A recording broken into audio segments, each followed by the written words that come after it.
I just had 2 perfect weeks in Japan.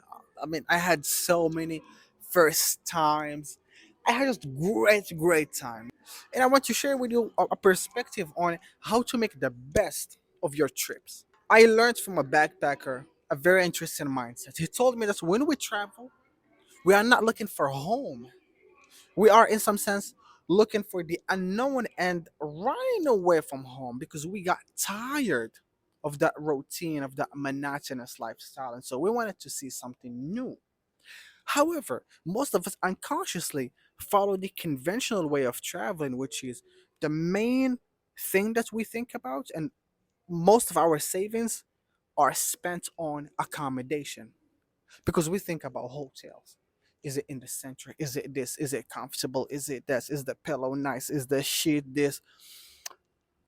But if you think about it, why would you spend that much money on a hotel room where you can spend maybe 10% of that amount in a hostel? And that 90% or 80% that you save from accommodation, you can spend it on a unique experience that you may never experience back home.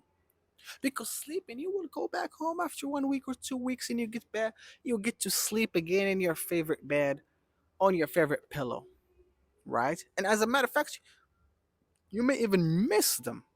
And that's the main thing. That's the benefits of traveling.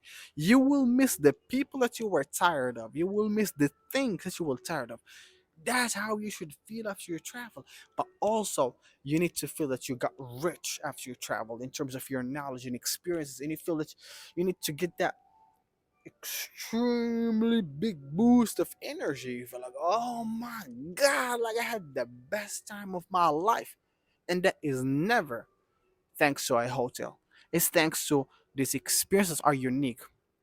So I'm talking about Japan. So let's say you come to Japan, you stay at a nice hotel, and you just do the few of these, like Arashiyama, the Shibuya crossing, Harajuku, whatever, and then you go back home.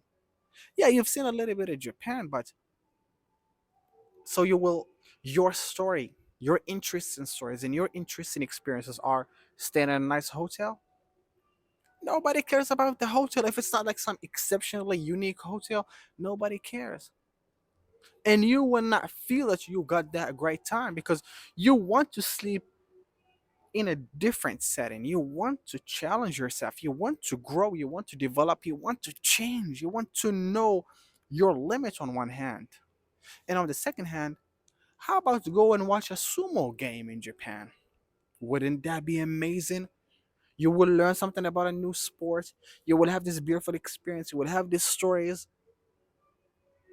How about you go for a tea ceremony? See a geisha perform, speak with a geisha, learn about the geisha. How about go for a samurai training or a ninja training, a museum? Learn about the history of samurai. Get to learn how to hold the sword more or less properly. These experiences are what matters. And so, of course, I'm addressing the people who are, you know, not filthy rich or because if you're filthy rich, oh man, yeah, stay at a cool hotel and then do these experiences because you can afford it. But for most people, they can afford only one. And so for me, the perspective that I'm trying to share here is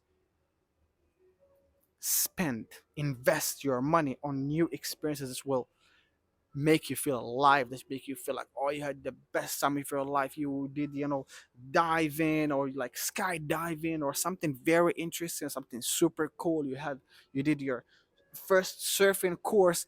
That's what you want to go back home with. These are the type of experiences that you be like, oh my God, I didn't know that you got that agility and kind of the strength to be a good surfer. That's what you want to know about yourself, not some goddamn hotel room.